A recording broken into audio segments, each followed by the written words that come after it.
జయ గురు సచ్చిదానంద గురు.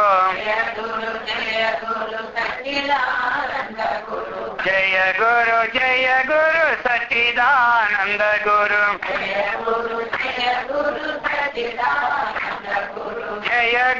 జయ గురు పరబ్రహ్మ జయ గురు.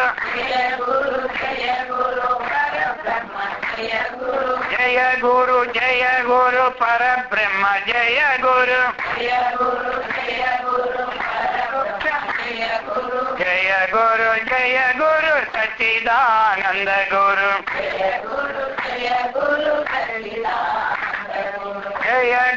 జయ గురు సత్య స్వరూప గురు. జయ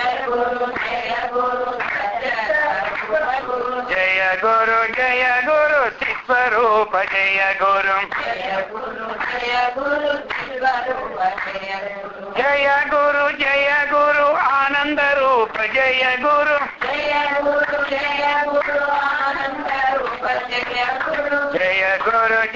గురు సచ్చిదానంద గురు.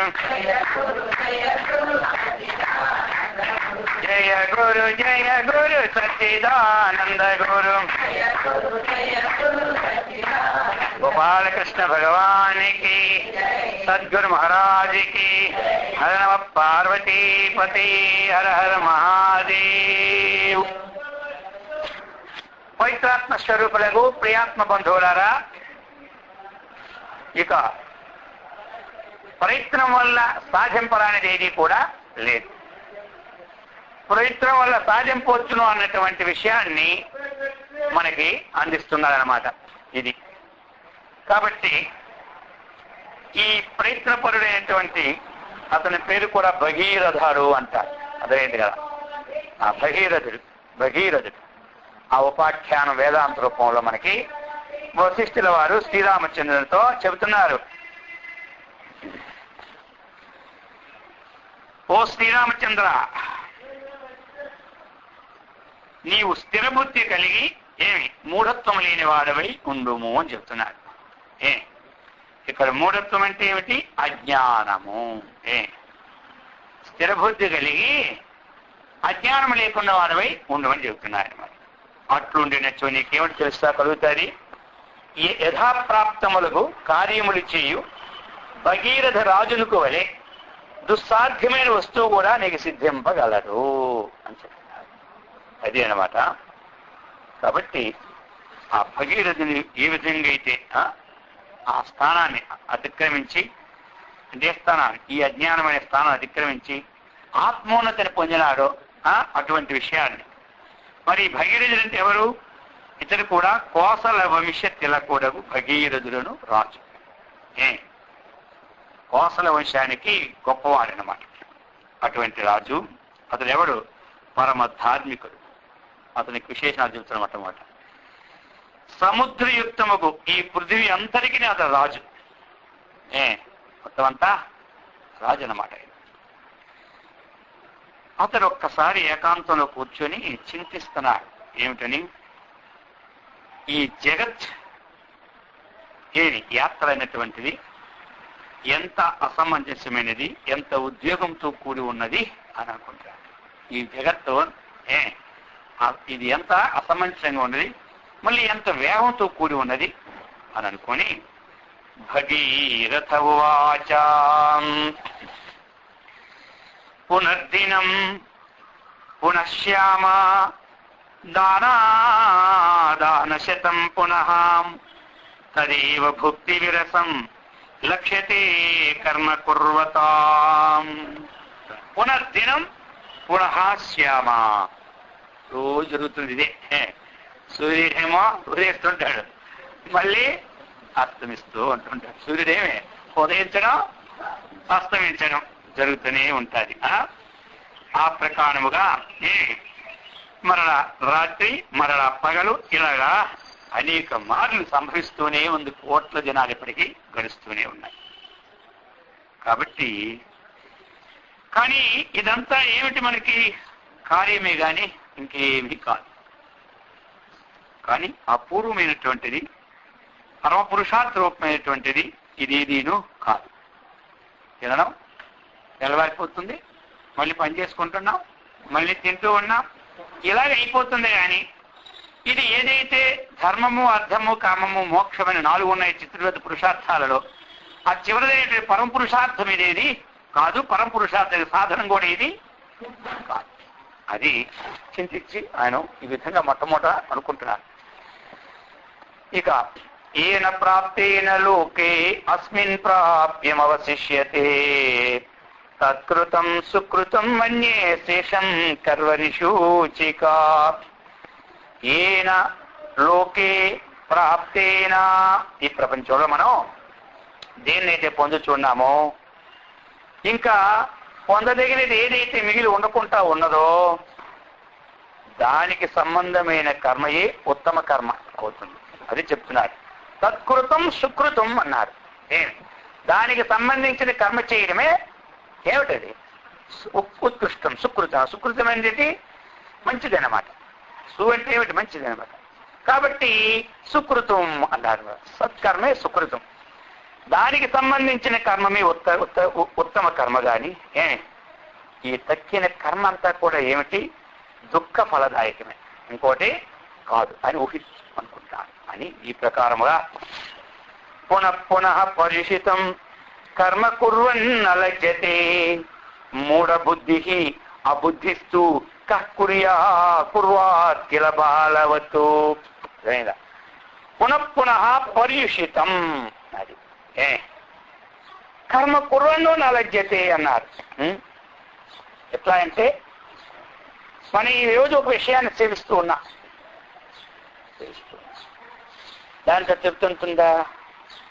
అందులో కష్టాలు వచ్చినప్పుడు ఈ విషయం వద్దనుకుంటాం, మళ్ళీ ఏమవుతుంది? ఆ విషయమే తీసుకుంటున్నా. అంతే కదా మనకి. ఇప్పుడు ఏదైనా ఒక విషయము, ఒక కష్టం వచ్చినప్పుడు ఆ వస్తువు తిన్నప్పుడు కానీ ఆ వస్తువు అనుభవించినప్పుడు కానీ తాత్కాలిక సుఖాన్ని పొందుతున్నా, అనంతరం దానివల్ల ఒక విపత్తైన కష్టం వస్తే అప్పుడేమనుకుంటాం? ఇంక ఈ వస్తువు మనకొద్దు, ఇది మనకి అనుకుంటాం. ఆ కష్టాలు తీరిపోవడం, మళ్ళీ శరీరం బాగైపోవడం, తర్వాత మళ్ళీ ఏం చేస్తాం? అదే చేస్తాం. అందుకే అన్నారు, చెర్విట చెర్వనులైన వారికి ఏమిచ్చిన గాని కాననముకు నేగిన గాని హరి ప్రబోధంబులు గల్గునే నాడా. ఇది చెర్విట చెర్వనులైన వారికి ఏమిచ్చిన గాని కాననముకు నేగిన గాని హరి ప్రబోధములు కలుగునే అన్నాడు. ఎవరు? ప్రహ్లాదు. అర్థమైందా? చెరువిది చలనం అంటే కట్టడం, మళ్ళీ దాన్నే తినడం. ఏమంటారు? ఈ జన్మల్లో అలాగే చేస్తున్నాం, మళ్ళీ ఏది వద్దనుకుంటున్నామో మళ్ళీ జన్మ రావడం, మళ్ళీ తినడం. నిన్న విషయం వద్దనుకుంటున్నాం, శబ్దస్పర్శ రూపరసనేంద్రియములతో ఈ విషయాలు వద్దనుకుంటాం. ఒక రోజుకి మనకి తాత్కాలిక వైరాగ్యంగా, మళ్ళీ మా దాని ఏందే శ్రమిస్తున్నాం. అర్థమైంది కదా? దాంతోనే ఉంటున్నాం. అందుకని పునః పరిషితం కుర్వన్ను నలజ్యతే. మళ్ళీ సిగ్గు కూడా మనకి ఉండలేదని చెబుతున్నారు. అర్థమైంది కదా?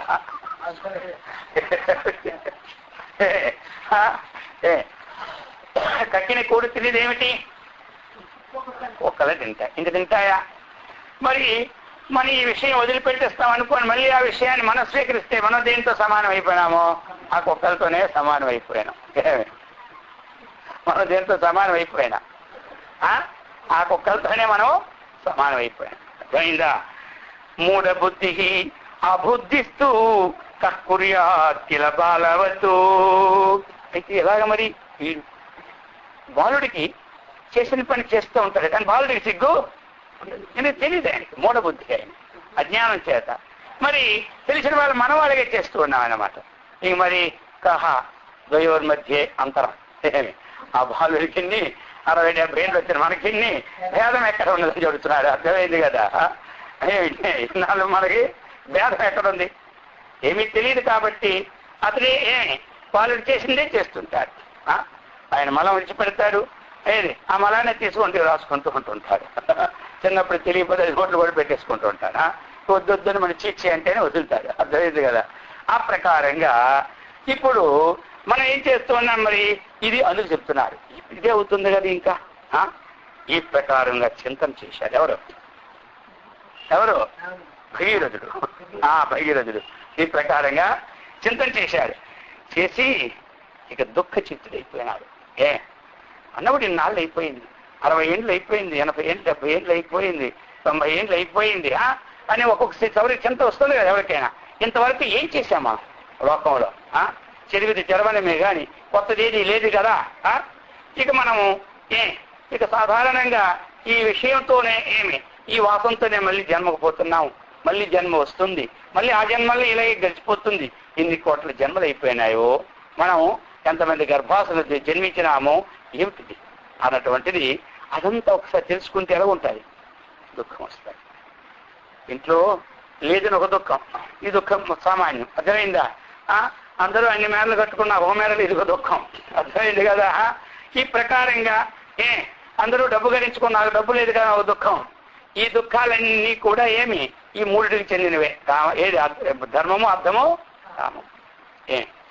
ఈ దుఃఖాలన్నీ ఈ మూడింటికి సంబంధించిన దుఃఖాలే. కానీ ఆ దుఃఖం రావాలి, వచ్చింది కదా ప్రతి వారికి. ఆ దుఃఖం తనంతలు తనకు వచ్చినప్పుడే జ్ఞానం పట్టుబడుతుంది. ఏమంటారు? ఇంకా శరీరం ఎప్పుడు పోతుందో ఎవరు తెలుసు, మనం ఇప్పుడే సంపాదించుకోకపోతే ఇంకేం చేయాలి అన్నటువంటిది రావాలి. అది వచ్చిందా ఇక పర్వాలే. తనకు తాను ఎప్పుడైతే ఉదయం అయిపోయిందో ఇక ఎవరు ఇతరు దాన్ని లెక్క చేయరు, తన మార్గాన్ని చూసుకోవాలని ప్రయత్నం చేస్తారు. ఆ విధంగా దుఃఖ చిత్తుడి సంసారము నెల మహాభీతిని పొందినవాడే మాటి మాటికి పుట్టడం, మాటి మాటికి చదవడం, ఈసారి నేను పుట్టినప్పుడు ఏ యోనుల్లో పుడతా నాకేం తెలుసు అన్నటువంటిది ఒక దుఃఖ భీతి వచ్చేసింది. వచ్చేసి ఇక అంటున్నారు, ఒకనాడు తన గురువుకు ఆ త్రితలను గూర్చి అడిగాడు. తన గురువు పేరు త్రితలుడు అన్నమాట. ఏం పేరు? ఆయన దగ్గరికి వెళ్ళి అడుగుతూ ఉన్నాడు అనమాట. భగీరథుడు జరామరణ మోహాది రూపాణం భవకారిణాం భగవన్ సర్వ దుఃఖానాం కథమంతః ప్రజాయతే. జరామరణం మోహాది రూపాణం భవకారిణాం భగవన్ సర్వ దుఃఖానాం కథం అంతః ప్రజాయతే. చూసారా ఎంత చక్కగా అడుగుతున్నారు ఇప్పుడు. ఇది ఈ స్థితికి వచ్చినప్పుడు గురువు గారిని ప్రశ్న పరిప్రశ్న అంటారు. ఇది ఏమంటారు దీన్ని? ఇది పరిప్రశ్న. అర్థమైంది కదా? అంతటను ఆలోచించి చక్కగా వేసినటువంటి ప్రశ్న అన్నమాట ఈ ప్రశ్న. ఇప్పుడు వెళ్ళిను మహాత్మా చెప్పారు, వార్ధక్యము, మరణము, మోహము ఈ రూపాలు ఉన్నాయి కదా, ఇవి ఏమిటివి? ఈ సంసార కారకములు. ఇవన్నీ రూపం రావడము, పోవడము, రావడము, పోవడము, ఇవన్నీ ఏంటి? కారకం. అగు ఈ సమస్త దుఃఖములు ఎట్లు తొలుగును అన్నారు. ఈ దుఃఖాల నుండి బయటపడడం ఎలా? ఇది రావాలి. సామాన్యంగా మనకున్నటువంటివన్నీ కదా, నిత్య దైనందిన జీవితంలో దుఃఖాలని బయటపడాలనే మన యొక్క దృష్టి. అర్థమైంది కదా? జన్మజరా ప్రవాహం నుంచి ఎప్పుడు దుఃఖాల నుంచి బయటపడతామా అన్న దృష్టి ఉన్న వాళ్ళు చాలా అరుదు, తక్కువ మంది. లేదని కాదు ఇక్కడ, ఏమంటారు? తక్కువ మంది అనమాట. సామాన్యంగా ఉన్నటువంటి సమస్యల నుండి ఇంటి సమస్యల నుండి, పిల్లల సమస్యల నుండి ఈ వీటి నుండి మనం బయటపడదామని ఎక్కువగా మనం ఉంటాం. అందుకనే మరి కొంతమంది అటువంటి తత్వజ్ఞుల సంతకు మనం వెళ్ళినా మనం ఏం కోరుకుంటాం? అది కోరుతాం, ఏదో మనకి ఏ లోట్లు ఎక్కడున్నాయో ఆ లోటు తీర్థ స్వామి వాళ్ళ దగ్గర ప్రార్థిస్తాం మనం. అర్థమైందా? అంతే కదా, మనకి ఏ లోట్లు ఎలా ఉన్నాయో అది ఎప్పుడు తీరుతాడా అని అడుగుతాం. కానీ ఈ జన్మజరా ప్రవాహ దుఃఖం నుండి పోతామన్నటువంటి వాళ్ళు ఎంతమంది? మరి ఎంతమంది దగ్గరికి వెళ్తున్నాం కదా, పెద్ద పెద్ద వాళ్ళ దగ్గరికి. అక్కడికి వచ్చిన వాళ్ళ సంఖ్యలో 199% అనమాట ఏదో ఒకటి. కానీ ఈ తత్వజ్ఞానం తెలుసుకుందామని అడిగిన వాళ్ళు ఎవరు చెప్పండి? ఎవరు? ఎంతమంది? అందుకని ఈ విచారణ వచ్చినవాడు అదే, ఈ విచారణ వచ్చినవాడు నేను ఈ జన్మజరా ప్రవాహం ఎలా దాడతాను? మరి జన్మ ఉంటే జన్మ దుఃఖం, జరా దుఃఖం, జాయా దుఃఖం, పునః పునః సంసార సాగరం దుఃఖం తస్మాత్ ఏమి జాగృత అన్నారు కదా మరి. ఈ శరీరంకి ఏమన్నారు? అశాశ్వతం దుఃఖాలయం. ఇదేంటి ఆలయం? దుఃఖమే ఇందులో ఉంటుంది, అర్థమైంది కదా. ఇది ఆలయంలో దుఃఖం ఉంటుంది, ఆ ఆలయంలో దేవుడు ఉంటాడు, ఈ ఆలయంలో దుఃఖం ఉంటాడు. ఈ ఆలయంలో దేవుడు లేదే కాదు, ఉన్నాడు, కానీ దీనికి కూర్చుంటూ ఉంటుంది. అదే అన్నమాట. ప్రతి దానికి మాటి మాటికి మానవుడికి భీతి కదా, అందుచే దుఃఖాలయం. అందుకు చెప్తున్నారు ఈ విధంగా, భగవన్ సర్వదుఃఖానాం కథమంత ప్రజాయతే, ఏ విధంగా అవుతుందన్నాడు. ఇప్పుడు చరిత్రలో చెప్తున్నాడు, శిరసామ్యాత్మనోత్తేన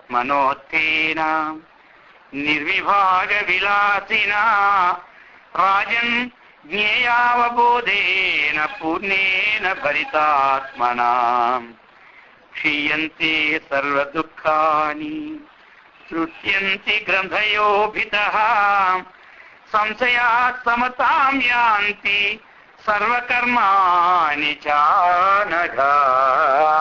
చెప్తున్నాడు ఇప్పుడు ఆయన మనకి ఏమందిస్తున్నాడు?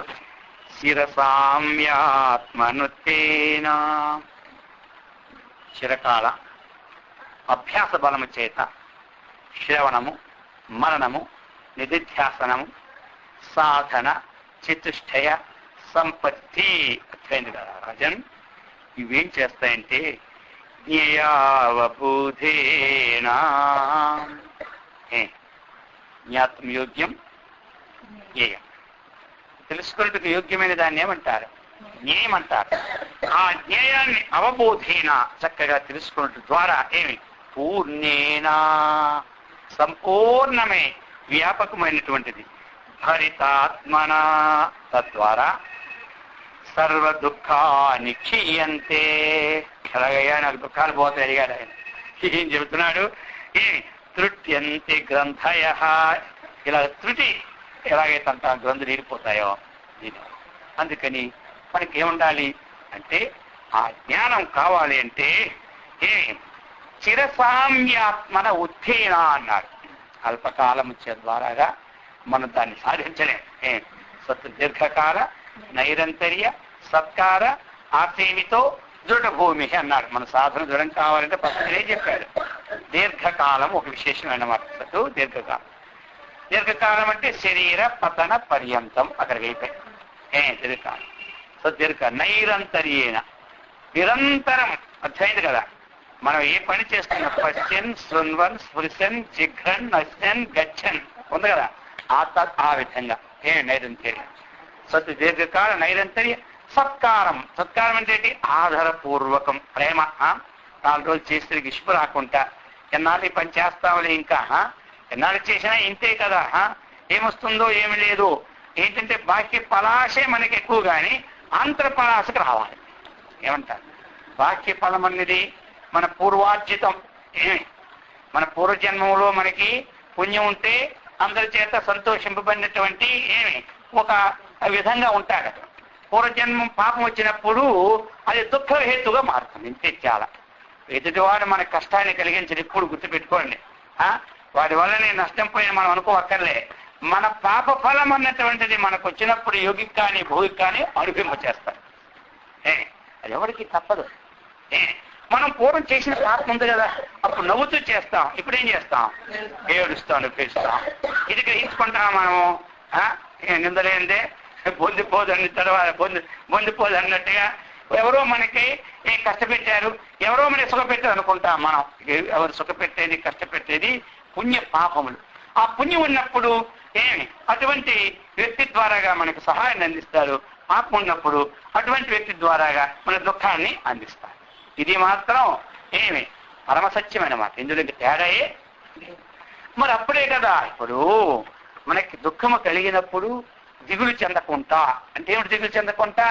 ఆ దుఃఖ విచారానికి అదే అని మనం అనుకొని నా కర్మలో అయిపోయింది అనుకోకూడదు. వస్తుంది. కాకపోతే ఎవరికి వస్తుంది చెప్పండి? పశువులకు వస్తుందా? పశువులు ఎవరితో చెప్పుకుంటారో చెప్పండి? వారి దుఃఖాలు వస్తూనే లేవా? మనకంత దెబ్బ తగిలితే వెంటనే ఏ శక్తికి అయిపోద్దని ఎన్ని మందులు పెడుతున్నాం. ఒక పశువు కొడేస్తారు ఒకరు దెబ్బకి. ఏం చెబుతాయి? దానికి కూడా ప్రకృతి ఏమిటంటే 4 రోజులు పోతే లోపల కూడుకొని వస్తుంది అనమాట. మందు వేసినా మందు వేయకపోయినా ఈ లోపల కూడుకునే సామర్థ్యం దానికి ఉంటుంది. అది అలా పోతూ ఉన్నాయి. సరే ఇంటి పశువులు అయితే కొన్ని ఏమి ఆ డాక్టర్ ఎవరు తీసుకొస్తారు, బాగు చేయిస్తుంటారు. ఈ ప్రారంభం అన్నటువంటిది ఏమి తప్పదు అది. అందుకని మనం ఏం చేయాలి మరి? ఆ సాధన చేయాలి. ఎన్ని కష్టాలు వచ్చినా సాధన వదలకూడదు, గుర్తుపెట్టుకోండి. కష్టాలు వస్తూ ఉంటుంటాయి. కష్టాలు వచ్చాయంటే అర్థం ఏమిటి? ఆ కష్టము కలిగే పనులు మనం పూర్వం చేసి ఉన్నాం. అర్థమైంది కదా? ఇప్పుడు మనకెవరు కష్టపెట్టడానికి ఎలా పెడతారు చెప్పండి? మనం అంతా శివరాజ్యలేంది చీమైనా కొట్టదు అంటుంటే ఒక చీమకి అంత అర్హత లేకపోతే సామాన్య మానవుడికి అర్హత ఉంటుందా చెప్పండి? ఉంటుందా? అందుకని ఈ ప్రకారముగా మనకి కలుగుతుంటుంటాయి. అందుకు సరే ఏది కలిగినా సరే తన యొక్క సాధన మాత్రం వదలకూడదు. నేను సాధన ప్రారంభించాను, నాకు కష్టాలు కలిగాయి కాబట్టి ఈ సాధన వల్ల జీవితాంతం కష్టం వస్తుందని దాన్ని విడిచిపెట్టేస్తారు చాలా మంది. అర్థమైందా? ఏ సాధన వల్ల వచ్చే కష్టాలే కావు. ఎక్కడి నుంచో దేవుళ్ళు తీసుకొచ్చాం, అక్కడికి వెళ్ళి చక్కగా కనపడ్డాడు ఒక ఈ కృష్ణుడో ఈ విష్ణుడో లేదా గణపతితో, అది తెచ్చుకొని మన ఇంట్లో పెట్టాం. పెట్టినాడు ఏమి సగా మధ్యాహ్నం తెచ్చాం, ఉదయం పెట్టుకున్నాం, మర్నాడు మనకు పెద్ద విపత్తు వచ్చింది అనుకోండి, ఇప్పుడు మన దృష్టిలో ఎక్కడ ఉంటుంది? ఎక్కడ ఉంటుంది? అంతే. సరే ఆ రోజు వచ్చుకున్నాడు, మర్నాడు మనకు కష్టం కలిగింది, ఆ రోజు వచ్చుకున్నాడు, మళ్ళీ 3 రోజులు కష్టం కలిగేసరికి ఇంకొంత తిరిగి ఉండటానికి ఏమంటారు, బలం పడిపోద్ది అంతే.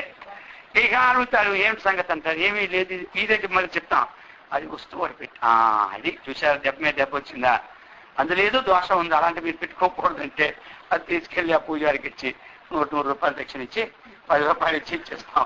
ఆయనకి ఏంటి 100 ఉంటాయి గుళ్ళో, దానికి దక్షిణే లాభం ఆయనకి. అర్థమైంది కదా? ఆ గుళ్ళో 100 ఉంటాయి నా దగ్గర, 2 మనం ఇచ్చినవన్నీ బోల్డ్ అందులోనే. మళ్ళీ ఎవరికైనా కావాలని అడిగినప్పుడు ఇచ్చిస్తూనే ఉంటాడు ఆయన. గుళ్ళోకి వెళితే గుళ్ళోకి వెళ్ళిస్తే ప్రసాదం కొత్తిమీర ఉంటే అరటిపండ్లు అంటాం, ఆ అరటిపండ్లు పెట్టాలా గుళ్ళోకి వెళ్ళిస్తే అంటాం ఏం ప్రసాదం, ఎక్కడ ఏ గుడి ప్రసాదం అంటారు, అర్థమైంది ప్రసాదం అయిపోతుంది. అందుకని అక్కడికి వెళ్ళేసి ఒక పరమ పరిస్థితి అయిపోతుంది భవ సన్నిధిలో అవన్నీ అందుచేత చెబుతున్నారు. ఈ ప్రకారంగా ఏం చేయాలి మనం? సాధన చేయాలి. మరి అందులో మనకి సాధన చతుష్టే సంపత్తి ఉండాలి, ప్రతి వారికి ఉండాలి. ఏముండాలి? సాధన చతుష్టే సంపత్తి అందరికీ ఉండవలసిందే. సాధన చతుష్టే సంపత్తిలో ఎన్నున్నాయి విశేషణాలు? 4 ఉన్నాయి, అంతే కదా? 4. 1 నిత్యానత్రిస్తు వేకం, 2 ఇహాముత్ర ఫలభోగ విరాగ్రహ, 3 శమాది షట్క సంపత్తి, 4 ముముక్షుత్వం. అయిందా?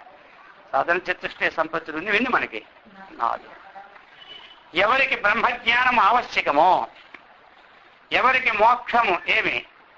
మోక్షమే ప్రయోజనమో, ఎవరికి మానవ జన్మ కర్తవ్యము నెరవేర్చుకోవాలని ఉద్దేశం ఉంటుందో, ఆ పరిపూర్ణమైన పరబ్రహ్మ స్వరూపాన్ని నేను అని తెలుసుకోవడానికి ఎవరైతే ప్రయత్నం చేస్తారో వారందరికీ ఈ 4 ఉండాలి. ఈ 4 ఎవరికి ఉండాలి అంటే వారందరికీ ఉండాలి. ముముక్షుకి 4 ఉండాలి. ఆత్మతత్వాన్ని మనం తెలుసుకోవాలి, అందరికీ 4 ఉండవలసిందే. ఎవరు కలెక్టర్ కావాలనుకుంటున్నారో వారికి IAS అర్హత ఉండవలసిందే. అర్థమైంది కదా? ఎవరు డాక్టర్ కావాలనుకుంటున్నారో వారికి MBBS అర్హత ఉండవలసిందే. ఎవరికి మోక్షము కావాలనుకుంటున్నారో వారికి 4 ఉండవలసిందే. అందుకనే అథాతో బ్రహ్మ జిజ్ఞాస అన్నారు. బ్రహ్మసూత్రాలు ఏమన్నారు? అథాతో బ్రహ్మ జిజ్ఞాస. అర్థమైంది కదా? అథాతో బ్రహ్మ జిజ్ఞాస అని చెప్పారు. అంటే ఏమిటి? బ్రహ్మ జిజ్ఞాస ఎవరికైతే అవసరమో, బ్రహ్మ జిజ్ఞాస అంటే ఏమిటి? జ్ఞాతుమిచ్చ జిజ్ఞాస, తెలుసుకోవాలని ఇచ్చ ఉన్న వాళ్ళందరూ జిజ్ఞాసులు. అది ఏ తెలుసుకోవాలంటే దానికి జిజ్ఞాస అంటారు. శాస్త్ర జిజ్ఞాస కానివ్వండి, కర్మ జిజ్ఞాస కానివ్వండి, భక్తి జిజ్ఞాస కానివ్వండి, అది మనకేమి అది ఒక విద్యా జిజ్ఞాస కానివ్వండి, లేక సంగీత జిజ్ఞాస కానివ్వండి, అదంతా తెలుసుకోవడం. ఇప్పుడు మనకి ఏంటిది? బ్రహ్మ జిజ్ఞాస, బ్రహ్మను తెలుసుకునే జిజ్ఞాస మనకి ఉంది. మరి బ్రహ్మ జిజ్ఞాస కావలసిన వారికి ఏముండాలి? అథ అన్నారు. అథ అంటే అనంతరం. అదంటే ఏమిటి? అనంతరం. ఏ అనంతరం? అది సాధన చతుష్టే సంపత్తి అనంతరం బ్రహ్మ జిజ్ఞాస. తెలుస్తుంది కదా, సాధన చతుష్టే అనంతరం బ్రహ్మ జిజ్ఞాస ఉండాలన్నమాట. మరి బ్రహ్మ అప్పుడు ఏమవుతుంది, ఐఏఎస్ పాస్ అయిపోయిన తర్వాత మన అప్లికేషన్ పెట్టినా వెంటనే వారు ఇస్తారు కలెక్టర్ పోస్టు. కలెక్టర్ పోస్ట్ కోసం మనము ఒక ఇంటర్మీడియట్ చదివి కాగితం పెడిపిస్తారా? ఇవ్వడు. తొందరగా వస్తుంది అనమాట. అది పెడితే తొందరగా వస్తుంది. ఇది పెడితే ఇంక నువ్వు అర్హత నీకు ఇంకా లేదు, ఏమి ఇంకా నీవు మరొక 5 ఏళ్ళు చదువుకొని రా నాయన, నీకు అర్హత వస్తుందని వెంటనే ఆయన సమాధానం ఇచ్చేస్తాడు పోస్టులో. అర్థమైంది కదా. ఆ ప్రకారంగా సాధనలు 4 సాధనాన్యత్ర, అక్కడే 4 సాధనాలయ్యా. కథితాని మనీషిభి అన్నారు. ప్రశస్తమైన మనస్సు అంతఃకరణము కలవారి ద్వారా 4 సాధనాలు చెప్పబడి ఉన్నాయి చెప్పినారు. మరి ఆ 4 సాధనాలు నిత్యానిత్య వస్తు వివేకం మొట్టమొదటి. ఏది నిత్యము, ఏది అనిత్యం. ఇది అన్నమాట. మనకి నిత్యం ఏమిటి, అనిత్యం ఏమిటని తెలుసుకోవాలి. నిత్యం వస్తు, అర్థమైంది కదా. తదన్యమఖిలం తద్ అవస్తు అన్నారు. అర్థమైంది కదా. నిత్యం అనేది ఏంటి, వస్తువు. తదన్యమఖిలం అవస్తువు అన్నమాట. వస్తువు వస్తువు బ్రహ్మ, అవస్తు మిథ్య. అర్థమైంది కదా. దీన్నే బ్రహ్మ సత్యం, జగన్ మిథ్య. వస్తువు అనేది బ్రహ్మ, అవస్తువు అనేది మిథ్య. అందుకే బ్రహ్మ సత్యం, జగత్ మిథ్య అన్నారు. మనకి ఏది నిత్యము ఏది అనిత్యం అంటే నిత్య వస్తువు బ్రహ్మైవ, బ్రహ్మైవ నిత్య వస్తువు. తదన్యదఖిలం ఏమి మిథ్యా వస్తువు. బ్రహ్మ ఏంటి నిత్య వస్తువు, బ్రహ్మయే నిత్య వస్తువు. ఆ అఖిలం అంతా ఏమిటి, అనిత్య వస్తువు. అంతే కదా. తదన్యం అఖిలం అనిత్య వస్తువు. అయితే ఇప్పుడు ఇంతవరకు మనం ఏదైతే చెప్పుకుంటూ ఉన్నామో ప్రతిదినము కూడా బ్రహ్మ లక్షణాలన్నీ కూడా దాన్ని ఏమంటారు, నిత్య వస్తువు అంటారు. బ్రహ్మ అంటే ఏమిటి, అన్నిటికంటే గొప్పది. బృహత్వాతిథి బ్రహ్మ. బృహత్ అంటే ఏమిటి, గొప్పది అన్నమాట. ఇంకా దానికంటే గొప్పది కానీ దానికంటే సమానమైనది కానీ ఇంకొకటి లేదు. ఇది బ్రహ్మ. ఇది ఏమిటిది, నిత్యమా అనిత్యమా? నిత్యం. నిత్యం అని పేరు ఇదన్నమాట. నిత్యానిత్య వస్తువు కొన్నారు కదా, నిత్య వస్తువు ఏకమంటే ఇది తీసుకోవాలి. మరి బ్రహ్మ ఎక్కడ అంటే చతుర్ముఖేంద్రదేవేషు మనుషాశ్వగవాదిషు చైతన్యమేకం. ఇది అన్నమాట. అర్థమైంది కదా. ఈ బ్రహ్మ ఏంటి, ఏకం. ఏకం సత్తు, ఒకటే ఒక్కటి. సృష్టి పూర్వం ఏకమేవ ఆసీత్, ఏకమేవ అద్వితీయం బ్రహ్మ నేహనానాస్తి. కాబట్టి ఇప్పుడు మనకి బ్రహ్మ అంటే ఏమిటి, పిపీలక మొదలుకొని ఆ చతుర్ముఖ బ్రహ్మదేవుడు వరకు ఎన్ని లోకాలైతే మనకు సృజింపున్నాయో భూమిలోను పైన 7 పైన 7 కింద 7 కలిసి 14 లోకాల్లో వ్యాపించినటువంటి ఈ జీవరాశులు ఉన్నాయో ఆ జీవరాశుల్లో ఉన్నటువంటి చైతన్యమే నిత్య వస్తువు, అదే బ్రహ్మ. ఇది నిత్య వస్తు విచారణ సంగ్రహంగా మనకి అర్థమైంది కదా. ఇదేమిటిది, నిత్య వస్తు విచారణ. ఇప్పుడు మరి అనిత్య వస్తు విచారణ. నిత్యమై వివేకం అయింది కదా, ఇంకా రోజు తెలుసుకుంటే ఉన్నాం కాబట్టి దీనిలో నేను ఎక్కువ. ఇక అనిత్య వస్తు వివేకం. అనిత్యం అంటే ఏమిటి, మిథ్య. నామరూపాత్మకం జగత్తు అనిత్యం అని చెప్పినారు. అయింది కదా. అనిత్యం అంటే ఏమిటి, నామరూపాత్మకం జగత్. ఒక కాలంలో భాషిస్తుంటుంది, ఇంకొక కాలంలో అది లేకపోతుంటుంది. అన్ని కాలముల్లో ఉన్నది నిత్యము, ఒక కాలంలో ఉండి ఒక కాలంలో లేనిది అనిత్యం. ఈ శరీరము ఇటువంటి రూపము ఇంతకు పూర్వం లేదు, తర్వాత ఉండదు, మధ్యలో ఉన్నట్టుంది. కానీ ఇది కూడా మనకి ఒక రోజుకి పోతుంది, అర్థమైందా. అందుకని ఎక్కడెక్కడైతే నామము రూపం ఉందో అదంతా జగత్ లెక్కేసుకోవాలి. అదంతా ఏం తెలుసుకోవాలి, జగత్ తెలుసుకోవాలి. ఈ కుర్చీ కూడా జగత్తే. జగత్ అంటే ఈ పుస్తకం కూడా నామం ఉంది, రూపము ఉంది. మనకు కూడా నామం ఉంది, రూపము ఉంది. ఈ శరీరం కూడా ఏమైంది, జగత్. అంతే కదా. నామరూపాలు ఉండేదాళ్ళు ఏమిటి, జగత్తు. మరి శరీర నామరూపాలు ఉన్నాయి లేవా, ఏమంటారు, ఇది జగత్తు. అయిందా. ఈ శరీరం నామరూపం ఉంటే ఇది పేరేమైంది, ఇది జగత్ అయింది అన్నమాట. అర్థమైంది కదా. ఇప్పుడు మరి ఈ శరీరం ఇప్పుడు మనకు కనబడింది, మనకి తర్వాత పోయిన తర్వాత ఉంటుందా, మన పుట్టక ముందు ఉందా, లేదు కాబట్టి ఇదేమైంది మిథ్యా అర్థమైంది కదా. అనిత్యాని శరీరాని విభవో నైవ సంపద చెప్పేసినా మరి. నిత్య సన్నిహితో మృత్యు కర్తవ్యో ధర్మ సంగ్రహ చెప్పారు. అనిత్యాని శరీరాని ఏమి ఈ శరీరాన్ని ఏమిటి అనిత్యము పేరు పెట్టారు. నిత్యం అనిత్యం అనుకుంటున్నాం కదా. కాబట్టి ఈ భువన భాండముల్లో ఉన్న శరీరాలన్నీ కూడా అనిత్యాన్ని బహువచనం వేశారు. అనిత్యాని శరీరాని విభవో నైవ శాశ్వత. మనకి విభవం ఐశ్వర్యం ఉంది. ఈ ఐశ్వర్యం శాశ్వతమా కాదు. అర్థమైందా? ఇది ఒకరోజు ఉంటుంది, ఒకరోజు పోతుంది. మన పుణ్య ప్రారంధము మనకి రుణానుబంధం ఉన్నంత వరకు ఉంటుంది ఐశ్వర్యం. ఆ రుణానుబంధం పోయిన తర్వాత ఏమవుతుంది? పోతుంది ఐశ్వర్యం. ఐశ్వర్యము చెప్పారు కదా మనకి రుణానుబంధ రూపేణ పశుపత్ని సుతాదయ రుణక్షయం యాంతి కాతత్ర పరిదేవన అన్నారు. అందుకని ఇదంతా కూడా మనకి ఈ అనిత్యాన్ని శరీరాన్ని ఆశ్రయించుకొని వస్తువులన్నీ ఉన్నాయి కాబట్టి పోయిందా. శరీరాన్ని ఆశ్రయించుకునేదని వస్తువులన్నీ ఉన్నాయి. శరీరమే అనిత్యమైనప్పుడు వస్తువులు నిత్యమా అనిత్యమా? అది అనమాట. అర్థమైంది కదా. విభవో నైవ శాశ్వత. శరీరాన్ని ఆశ్రయించుకునే సంబంధమైన వస్తువు అంతా అనిత్యమే. ఆత్మకు ఆశ్రయించుకునే వస్తువు అంతా నిత్యమనమాట. అనిత్యాని శరీరాని విభవో నైవ శాశ్వత నిత్య సన్నిహితో మృత్యు. అయింది కదా. మృత్యు ఎప్పుడు ఎక్కడ మనకి సన్నిహితంలోనే ఉంటుంది. ఇది ఎప్పుడు వస్తుందో ఇప్పుడు ఆవరిస్తుందో ఇది మనకి తెలియదు. నిత్య సన్నిహితో మృత్యు అన్నాడు. అంతే అనమాట. నిత్య సన్నిహితో మృత్యు. సన్నిహితం అంటే ఎంత దగ్గర ఉంటుంది? ఎంత దగ్గర ఉంటుందా అంటే కాదు, మనం పుట్టినప్పటి నుండి మన కాలి బొట్టలు వెళ్ళి తింటుంది అనమాట మృత్యు. దినదినానికి మనము ప్రతి సంవత్సరం బర్త్డే జరుపుకుంటున్నాం. కానీ వయస్సు ఎంత దగ్గర దినదినానికి ఆయుష్ క్షీణించిపోతూ ఉంది.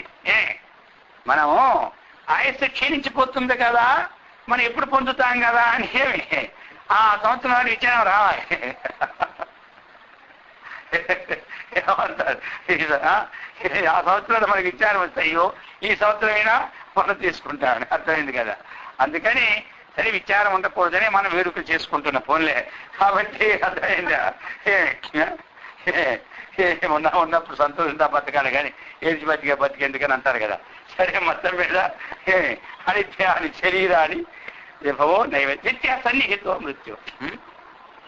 ఎలా ఉన్నామంటే ఒక పాము కప్పని తింటుంది అనమాట పట్టుకొని. సగం తిని దానికి ఆకలి ఇంకా వేయలే, అలా ఉంచుకుంది నోట్లా. అర్థమైందా?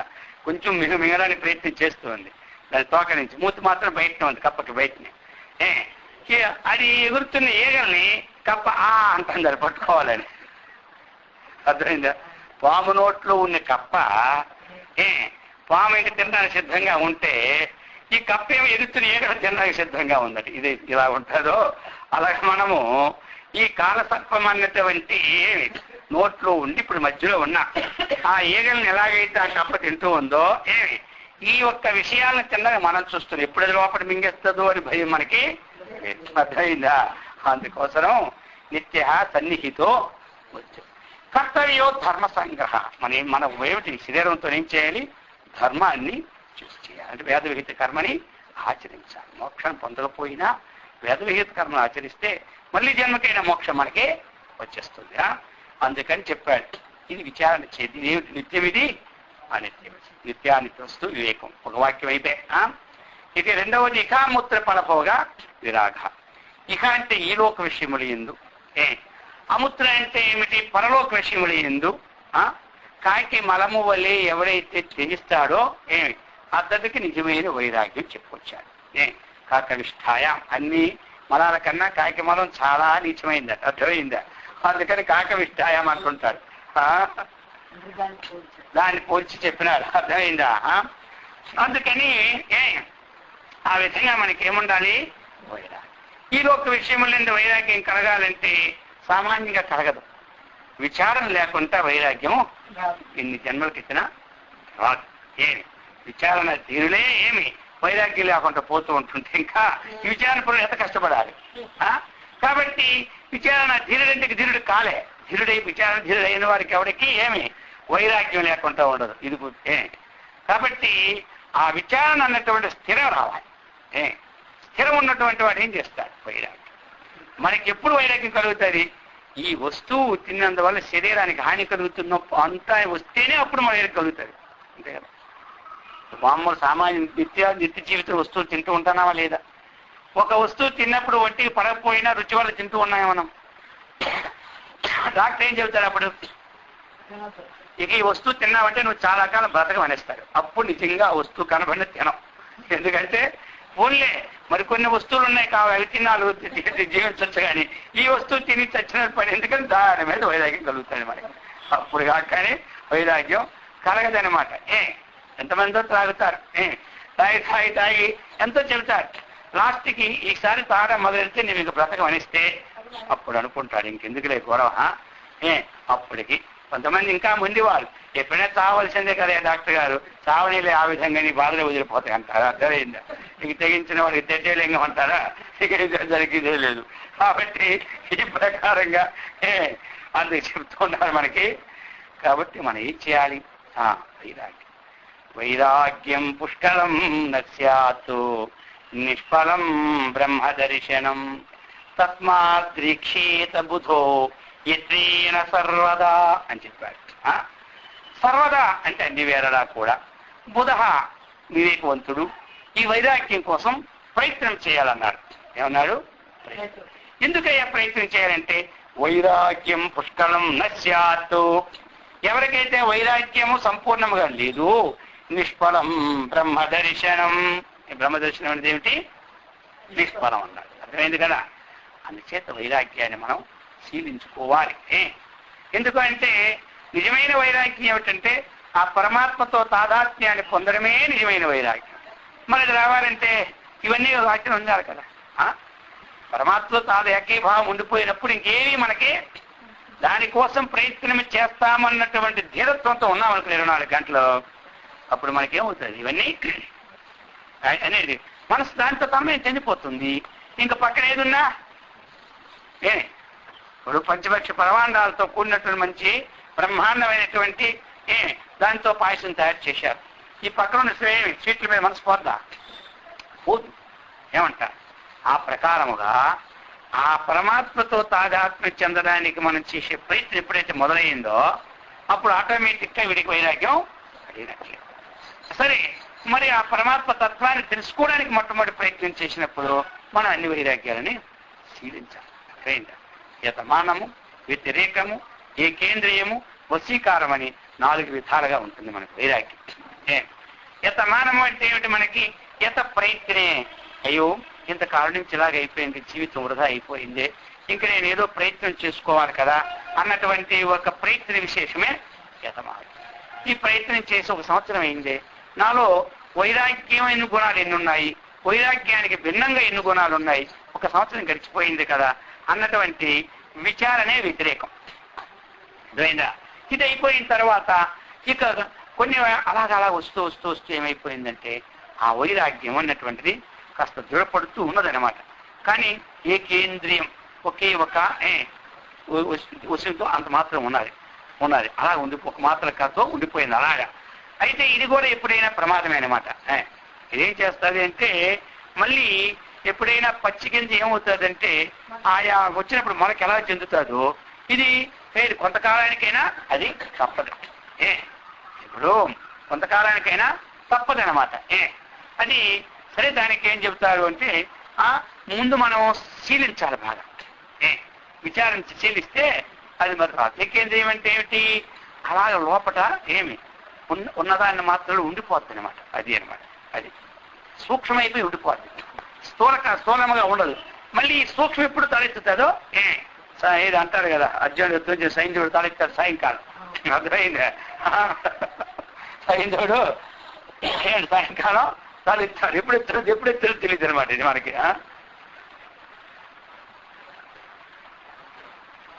మనకి ఎప్పుడెత్తాడో తెలియదు అనమాట. అది చూడండి, ఒక రోగి ఉన్నాడు. హాస్పిటల్ వేసేసాం అదన్నీ. ఇక డాక్టర్ గారు చెప్పారు, నువ్వు 1 సంవత్సరం వరకు అన్నం తినకూడదని చెప్పేసినాడు. ఏం చెప్పాడు? ఏం చేస్తాం, అన్నం లేకపోతే ఎలా ఉంటుంది? మనం కూడా ఎన్ని టిఫిన్లు చేసినా అన్నం తినపడిపోతే ఆ రోజు ముఖం ఎలబడిపోద్ది అనమాట. ఊరికి టిఫిన్లో పెట్టుకోవడమే కానీ ఏమైనా తిన్నా అంటే ఏం లేదు, అన్నమే తినలేదు, అంతకన్నా డబ్బులు తింటారు. అన్నం తింటే ఏమిటి, 1/4 కిలో బియ్యంతో ఏమి డెక్కిపోతుంది 5-6 రూపాయలతో. ఈ టిఫిన్ 20 రూపాయలు తిన్నా ఎలా ఉంటుంది? ఏ అన్నమే తినలేదు అంటారు. ఈ ప్రకారంగా 1 సంవత్సరం వరకు 10 నెలలు ఐసరికి జీర్ణించిపోయింది. శరీరం బాగా జబ్బు అలాంటిది అనమాట అనుకున్నారు. ఇంకెందుకులే ఈ జీవితం ఉంటే ఏమైపోయింది, లేకపోతే ఏమి సుఖం అనిపించాలా పాడా? ఈ ఆవిడకి వైరాగ్యం కలిగింది. ఎప్పుడు అన్నం తినిపోయి శరీరం జీర్ణించిపోతుంటుంటే ఇంకెందుకు జీవితంలో ఇంకేముంది, ఇంతే కదా. అర్థమైంది. శ్మశానికి వెళ్ళినప్పుడు ఇంకేముందా, ఎల్లి ఏం పట్టిపోయాడా, చూస్తున్నాం కదా మనం. వాటిని చూసినా మనం నేర్చుకోవద్దా? అక్కడ అది కాలిన దాకా కూర్చుంటారు కదా, కూర్చొని కబుర్లు ఇవన్నమాట. అర్థమైంది. అంటే మరి ఇంటికి వచ్చి కాలు కడుక్కున్నాడా, తాళం చేతన మూలనే ఉంటారు. అర్థమైంది. ఈ ప్రకారంగా ఇక అక్కడ ఆయన జ్ఞానం చేస్తూ ఉన్నారు. చేసి అనుకున్నారు పాపం, ఇంకెందుకు అని. సరే అయితే అని నిర్ణయం తీసేసుకున్నారు. ఇంకొద్దులే జీవితం వద్దు, ఏదో ఉన్నంత వరకు రామకృష్ణ అనుకోని బతకడం. ఏం అడిగిపోయినటువంటి మునులు లేరా? వాళ్ళందరూ గుర్తుకొచ్చారు ఆ రోజు. ఎప్పుడు తాపసులు లేరా? అప్పుడప్పుడు ఆశ్రయాలు పోతే స్వాములు లేరా? వాళ్ళు మాత్రం బ్రతకడం మానేసినారా? వాళ్ళు అన్ని విషయాలు వదిలిపెట్టేసినారు కదా. మరి మనకేమి ఇప్పుడు వచ్చింది? అప్పుడు సామెత తెచ్చుకుంటే ఆ సామెత తెచ్చుకోవడం పుణ్యమే కదా. ఇప్పుడు అప్పటికి నేనేవో ఆడకుండా మహాత్ముల యొక్క విషయం తెచ్చుకోవడం అనంత పుణ్యం వస్తుంది అనమాట. దానివల్ల అర్థమైంది. అది ఎవరు ఆ పుణ్యం ఉందో కాబట్టి ఈయనకి ఆ బుద్ధి పుట్టింది అనమాట. అనుకుని వచ్చుకున్నాను. సరే, సంవత్సరం అయిపోయిన తర్వాత ఎందుకు పనికిరాని విధంగా శరీరం అయిపోయింది. అలా నేర్చుకున్నాను. ఇక నీ జబ్బు మాత్రం ఇక పర్వాలేదు, నీకు వచ్చిన జబ్బు పోయింది అన్నాడు. పోయి సంతోషం అయిపోయింది అన్నారు. ఇక ఎప్పటి నుంచి నువ్వేం చేస్తావంటే ఒక్కసారి గాబరా పడకు, సంవత్సరం బట్టి భోజనం లేదు కాబట్టి నువ్వు ఇప్పుడు ఏం తింటున్నావు తింటూ ఇన్ని మెతుకులు తింటున్న రోజు అన్నాడు. ఏం లేదు అంతే చాలు. ఈ మెతుకులు 4 రోజులు తిని మళ్ళీ అన్ని మెతుకులు పెంచుకో, మళ్ళీ అన్ని మెతుకులు పెంచుకో. అది అయితేనే మళ్ళీ నీకు ఆ వ్యాధికి అటాచ్మెంట్. ఒకసారి తినేసా మళ్ళీ వ్యాధి వచ్చేస్తున్నాడు. ఇంకేం చేస్తాడు? అలా పెంచుకోవాలి. 4-5 నెలలు అయితే ఎలా వచ్చింది శరీరం, ఇక బ్రహ్మాండమైన అయిపోయింది. ఇప్పుడు పూర్వమైన వైరాగ్యం వల్ల ఏమవుతుంది? మళ్ళీ మామూలే ఇంకన్నీ మొత్తమే అప్పుడది కలిసి కొంతమంది అంటారు ఉపవాసం అని చెప్పి మన్నాడు మొత్తం పట్టేస్తారనమాట. ఆ ప్రకారంగా మొత్తం అయిపోయింది. మళ్ళీ అన్ని విషయాలు కావాల్సి వచ్చినాయి, అంతా కావాల్సి వచ్చింది. అర్థమైంది కదా. ఇది వైరాగ్యం అనేది ఇది ఏమైపోయింది? వద్దు అన్నటువంటిది ఏకేంద్రియంగా ఉండిపోయింది. మనకేం యతమానము వ్యతిరేకము ఏకేంద్రియం అంతే. ఇంకొద్దు అనిపించింది కదా, అది అయిపోయింది కదా. మళ్ళీ ఎప్పుడో సత్తలా ఇది కాక 4వది వశీకార సంజ్ఞ వైరాగ్యం. దృష్టాను స్త్రీకి విషయ వితృష్ట వశీకార సంజ్ఞ వైరాగ్యం. తత్పరం పురుష ఖ్యాతే గుణ వైతుష్ట్యం అని చెప్పినాడు పతంజలి మహర్షి. అందుకని ఇది ఉండాలి. ఏముండాలి మనకి? వశీకారం. వశీకారం అయిపోయిందా? మరి ఎదురుగా వస్తువు కనబడినా సరే తనలో వికారము కలుగు. అది ఏమంటే వేగిని గింజగా తయారు చేస్తున్న వేయడాలు. అందుకే ఆ గింజ తీసి భూమిలో పడేసిన మొక్క మనం. అర్థమైంది కదా. మనకి వశీకార సంజ్ఞ వైరాగ్యం ఇది ఉండాలి. ఇది ఎప్పుడైతే మనకుందో ఇక మనకి వైరాగ్యం సిద్ధించినట్టు. ఈ ఎలవాలి మొక్క మన ఏ జలాదులున్నా మనకెత్తుందా? మరి ఇది రావాలంటే ఏమిటి? క్రమంగా మనం ప్రయత్నం చేసుకోవాలి. మరి అంతవరకు గృహస్థాశ్రమంలో ఉండాలి కదా. మరి ఉండి పనులు చేసుకోవాలి. వైరాగ్యం అంటే మనకి ఎంత కావాలో అంతవరకు తినాలి. ఈ శబ్దాది విషయముల ద్వారా ఎంతవరకు విషయం అనుగ్రహించాలో అంతవరకు మనం తీసుకోవాలి. అది సర్వత్రా వచ్చేయత్తు. అతిరిక్తమైనటువంటి విషయములు ఎప్పుడూ కూడా మా ప్రతిబంధకం చేస్తాయి కాబట్టి వాటిని మనం విడిచిపెట్టుకొని ఏమి మనకి తినదగినవి తింటూ తాగదగినవి తాగుతూ ఈ ప్రకారముగా చిరించుకుంటూ ఉంటుంటే గృహస్థాశ్రమంలో కూడా మనకి వైరాగ్యం అయింది కదా. మన గృహస్థాశ్రమంలో కూడా శబ్దం కావాలి. శబ్దం అక్కర్లేదా? ఎంతవరకు కావాలి అంత స్పర్శం ఎంతవరకు కావాలి, రూపం ఎంతవరకు కావాలి, రసం ఎంతవరకు కావాలో, జ్ఞానం ఎంతవరకు కావాలో అవి మనం తీసుకుంటూ ఏమి మన శరీర పోషణ వరకు. ఎందుకంటే చెప్పారు కదా మనకి మహర్షి మలయాళ స్వామి ఏం చెప్పినారు, తినుటకు జీవించేవాడు బద్ధుడు, జీవించుటకు తినేవాడు ముక్తుడు అన్నారు. అర్థమైందా? మరి ఇప్పుడు మన దేనికోసము శరీర యాత్ర కావాలి కాబట్టి తినాలి. అత్ర ఆహారార్థం కర్మ కుర్యాత్, కుర్యాత్ కర్మ అనింద్యం. కర్మ చేయాలి కానీ అనింద్యమైన కర్మ చేయదు. ఎందుకు మరి అత్ర ఆహారం కోసం కర్మ చేయాలి. ఆహారం దేనికోసం? ప్రాణ సంరక్షణార్థం. మనకు ఆహారం దేనికోసం? ప్రాణ సంరక్షణ. ప్రాణ సంరక్షణ ఆహారం కోసం కర్మ చేయాలి. ఆహారానికి ఏం చేయాలి? కర్మ చేయకుండా వస్తుందా? ఎవరికి కూడా కర్మ చేయకుండా అప్రసిద్ధి అకర్మణ అన్నారు. అన్నా లేదా? ఏమని చెప్పినారు? మన భగవద్గీత చెప్పారు కదా, అప్రసిద్ధేతు అకర్మణ శరీర యాత్రాపి చేత్, శరీర యాత్రాపి చేత్ అప్రసిద్ధి. అకర్మణ కర్మ చేయని వాడికి శరీర యాత్ర కూడా జరుగుతుంది. చెప్పారు లేదు అందులోను. శరీర యాత్ర చేయాలి, కర్మ చేయాలి. ఆ కర్మ ఎలాగ ఉండాలి మనకి? కర్మ కుర్యాత్ అనింద్యం కర్మ కుర్యాత్. నిందితమైన కర్మ ఎప్పుడు చేయకూడదు.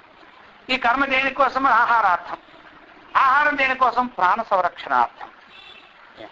ఎందుకని ప్రాణం యొక్క ధర్మము క్షుత్తు పిపాస. అందుకని ఆ ప్రాణ సంరక్షణ కోసం ఏముండాలి? మనకి ఆహారం ఉండాలి. ప్రాణ సంరక్షణ దేనికోసం? ఏమి? తత్వజ్ఞాన చింతనార్థం. ఇప్పుడు ప్రాణ సంరక్షణ దేనికోసం? తత్వజ్ఞానార్థం ప్రాణ సంరక్షణ. మనకున్నటువంటి డబ్బు తర్వాత అనిపించిన వాళ్ళు లేరు కాబట్టి ఇప్పుడే ఇంకో 10 సంవత్సరాలు ఉంచుదేవా అని మనం ప్రాణ సంరక్షణార్థం కోరుకుంటూ ఉంటాం. అర్థమైంది? ఎందుకంటే ధనం మనకుంది, మరి ఇది అనిపించిన వాళ్ళు లేరు, నాకు ఇప్పుడైనా 10 సంవత్సరాలు ఉండాలి కాబట్టి ప్రాణం పోకుండా మనం మొక్కుంటుంటాం. దానికి మరి దేనికో చెప్పాడు, మన ప్రాణం ఎందుకంటే పెంచుకోవడం తత్వ. యోగులు కూడా ప్రాణాయామముల ద్వారా ఏమి తన ప్రాణాన్ని ఎందుకు స్వాధీనం చేసుకున్నప్పుడు ఆ వాయువు ద్వారా ఎక్కువ కాలం బ్రతికి ఆ తత్వ చింతన మళ్ళీ ఈ జన్మలోనే ఆ యొక్క తత్వంలో లీనమై ఉండడం కాలం ఎక్కువ ఉంటే మంచిది కదా అని ఇంకెలాగా జన్మరాహిత్యం అయిపోతుంది కాబట్టి ఈ జన్మలో ఇంకో 10 ఆ పరమాత్మతో విలీనమై బుద్ధిని ఉందామని అది దృష్టి. అందుకని ఈ ప్రకారముగా మనం చింతించినప్పుడు మన మనస్సు ఆత్మైకత్వ స్థితిని పొందుతున్నప్పుడు అప్పుడు మనకేమైపోయింది? వైరాగ్యం అనేది ఏమైంది? కలిగిపోతుంది. అందుకని ఇక ఈ లోకంలో వైరాగ్యాన్ని ఈ విధంగా మనం సంపాదించుకోవాలి. అముత్ర అంటే ఏమిటి? పరలోకం. మనకి శాస్త్రముల ద్వారా యజ్ఞయాగాదుల ద్వారా మనము ఆ స్వర్గలోకం పోతే అక్కడ కూడా అతీతమైనటువంటి విషయ భోగాలు ఉంటాయన్నటువంటి ప్రీతి ఇప్పుడు మనం చేస్తున్నటువంటి కర్మలప్పుడు ఒక ఆ స్పృహం వస్తుంటాయి. చూస్తున్నాయి కదా మనం. ఈ యజ్ఞం చేసేది స్వర్గం, ఈ పూజ చేసేది స్వర్గం, ఈ దానం చేసేది స్వర్గం అని కోరికతో మనం చేసింది. ఆ కోరికతో మనం స్వర్గలోకం వెళ్తామని కోరిక ఉండకూడదు, అన్ని చేసుకోవాలి. ఎందుకంటే మానవ కర్తవ్యంలో పరోపకారార్థం ఇదం శరీరం. పరోపకారాయ ఫలంతి వృక్షాః, పరోపకారాయ దుహంతి గావాః, పరోపకారాయ వహంతి నద్యాః, పరోపకారార్థం ఇదం శరీరం. అర్థమైందా? లోకానికి ఆవులు ఉన్నాయి, ఏమి చూశారు? లోకం కోసం పాలిస్తూ ఉన్నాయి. అది తిని చూస్తే మనకు అసహ్యం. నువ్వు ముట్టుకుంటే చేయి కడుక్కోవాలి మనం. ఆ పనికి మాలిన దంటి కాల్చిపోయిన తొక్కలు, రాత్రి ఎండిపోయిన పాచిపోయినటువంటి కూరలు ఎక్కడేస్తాం? తీసుకెళ్ళి కుర్తులు పోసేస్తాం. అర్థమైంది కదా? అది తిని గడ్డి, అర్థమైందే, ఆ గడ్డిని మనకి ఖాళీ దిగితే గీసిపోతాయి. అలాంటివన్నీ దానికి పెడుతున్నా అదేమిస్తుంది మనకి? వహంతి నద్యాః, నదులు ప్రవహిస్తూ ఉన్నాయి, వృక్షాలు ఫలిస్తూ ఉన్నాయి. అలాగనే మన శరీరం వచ్చింది కాబట్టి మానవ జీవితంలో ఒక మంచి కార్యక్రమం చేయాలి. దీని ద్వారా మనకేమి అంతఃకరణ శుద్ధి కలిగి శీఘ్రకాలంలో ఆత్మనాత్మ విచారణ కలిగిపోతుంది. జన్మ మనకు వద్దనుకున్నాం కదా మనం, ఏమంటారు? కాబట్టి విచారణ చేశాం. విచారణ చేయకముందు చెప్తున్నాడు, అయ్యా నువ్వు స్వర్గలోకం కలిపి చేస్తూ ఉన్నా, మొట్టమొదటి ఖాళీగా కూర్చొని ఒక స్వార్థమైన లాభం లేకపోతే పని చేయరని అర్థమైంది కదా. నువ్వు చెయ్యు, ఈ జన్మ ఎలాగా నీకు వచ్చింది, మళ్ళీ జన్మకాల మోక్షం తెలుసుకోకపోతే మళ్ళీ జన్మ వస్తుంది కదా, ఇప్పుడు ఆ జన్మ ఉత్కృష్టమని తెచ్చుకో. అందుకని మంచి పని చేసి నువ్వు స్వర్గలోకం కూడా పోతావు, పోతే నీ మళ్ళీ ఇక్కడికి వస్తావు అంటారు. సరే, అందుకని ఇలా విచారించి చేస్తూ ఉంటుంటే ఆత్మవిచారణ మనకు కొన్నాసిగా అయ్యో స్వర్గంలో ఏముంది, దేవేంద్రుడు అక్కడ కూర్చుంటాడు, హిరణ్యకశిపుడు నిలబడేసరికి ఏమైనాడు కింద దిగిపోయాడు పీఠం. అర్థమైపోయింది. అక్కడేం సుఖం ఉందా? అక్కడేం సుఖం ఉందా మనకి? అక్కడ భయమే, ఎప్పటికి ఎవడు వస్తాడు భయమే.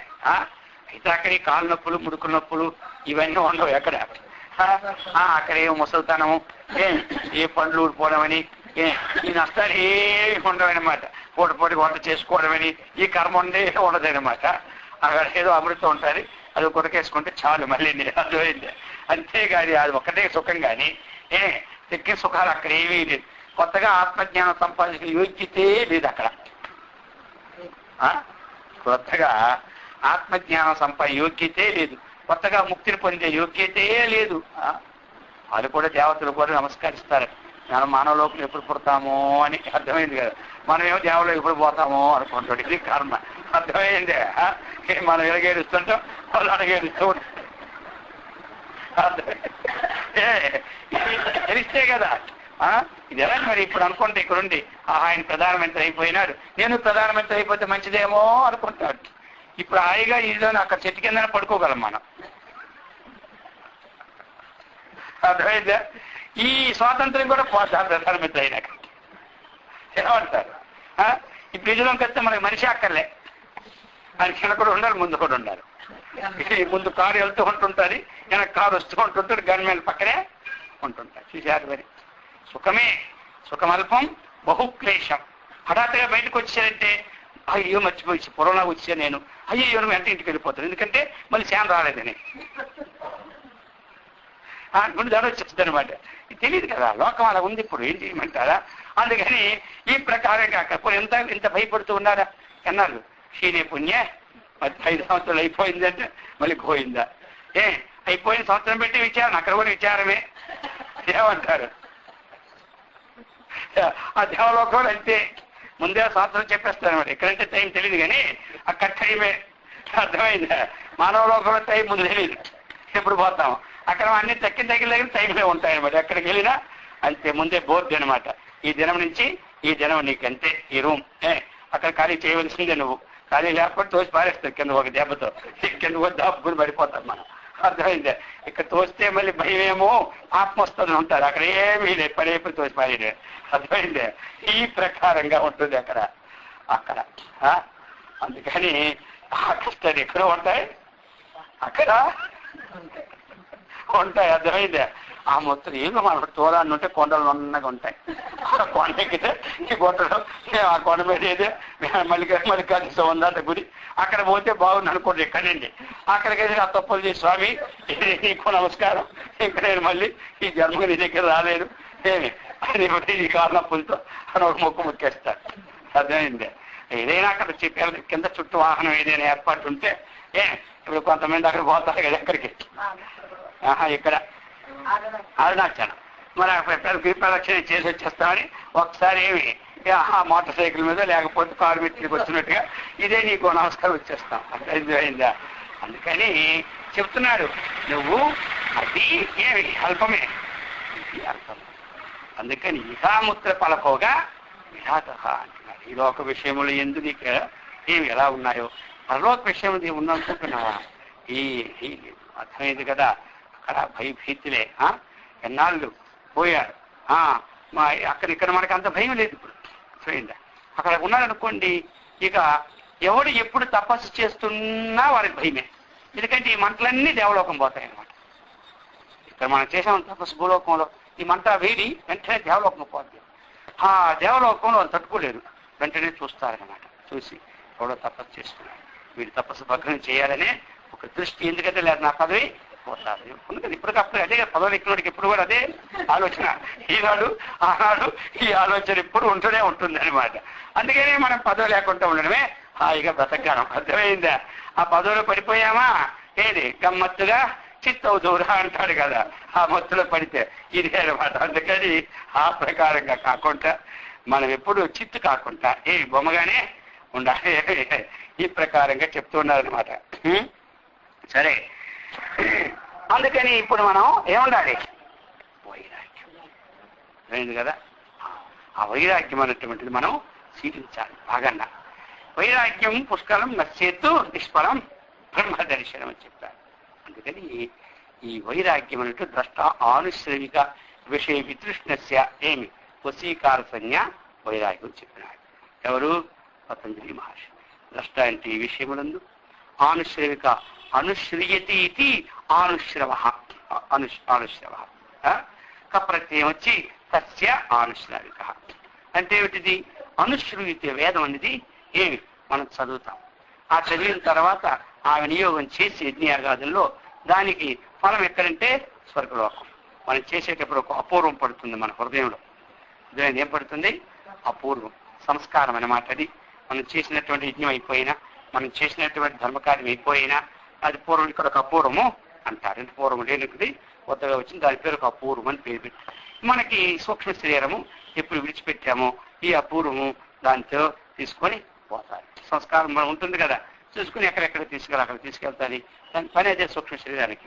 అక్కడికి వెళ్ళిపోవడం, మళ్ళీ అక్కడి నుంచి ఉండడం, మళ్ళీ అక్కడి నుంచి ఇక్కడికి రావడం. అందుకని వైరాగ్యమేవ అభయం అన్నారు. లోకములో భయరహితమైన వస్తువు ఏమిటి ప్రశ్న వచ్చిందనమాట. అర్థమైందా? భయరహితమైన వస్తువు ఏమిటంటే వైరాగ్యం. అర్థమైంది కదా. ఇప్పుడు ఎక్కువ తిన్నా భయమే, తక్కువ తిన్నా భయమే. అధికంగా తిన్నామనుకోండి ఊపిరాడక ఉంటాం. ఏమి తినలేదనుకోండి ఏమిటి 24 గంటలు ఏదో తినాలనే ఉంటుంది. అర్థమైంది కదా. మరి వైరాగ్యం ఇది. అందుకని మనం ఒక మితంగా తినుకోవాలి. ఆహారం వద్దని చెప్పలేదు. ఆ మితంగా వాడికి ఎప్పుడు భయం ఉండదు. శరీరానికి ఏమి నష్టం వస్తుందని భయం ఉండదు. వాడికి నీళ్లు త్రాగడము బాగానే త్రాగుతారు. అర్థమైందా? వాకింగ్ చేసినప్పుడు కూడా బాగానే చేస్తారు. అందుకని లోకములో అన్ని భయముతో కూడినవే. పొద్దుగా చెప్పింది విన్నారు కదా. భోగే రోగ భయం, కులే క్షితి భయం, విత్తే నృపాలాద్ భయం, మాన్యే దైన్య భయం, పునే కళ భయం, శత్రువే రిపు భయం, బలే రిపు భయం, కాయే కృతాంతార్థ భయం, సర్వం వస్తు భయాన్వితం భువీంద్రనాం వైరాగ్యమేవ ఆ భయం. అర్థమైందా? నేను బలవంతుని అనుకుంటాను, వాడికి భయమే. ఎవరైనా ఒక శాస్త్రం నేను బాగా చదువుకుని అంటాడు, వాడికి ఇంకో శాస్త్రం చదువుకున్న వారు వస్తే మళ్ళీ అవమానం అయిపోతుంది అనుకుంటాడు.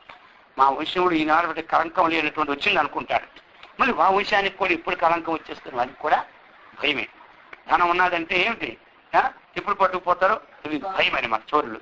ఆ విధంగా శరీరం ఎప్పుడు ఏమవుతారో తీసుకుపోతారో భయం ఉంటుందా లేదా? అందుకని ఈ భయరహితమైన వస్తువు ఏమిటంటే ఏం చెప్పాడు? వైరాగ్యం.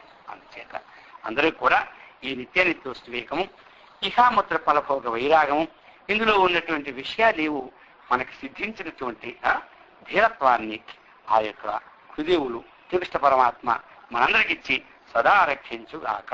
ఓం సహనాభవతు సహనౌ భునక్తు సహ వీర్యం కరవావహై తేజస్వినావధీతమస్తు మా విద్విషావహై. ఓం శాంతి శాంతి శాంతి. హరి ఓం తత్సత్.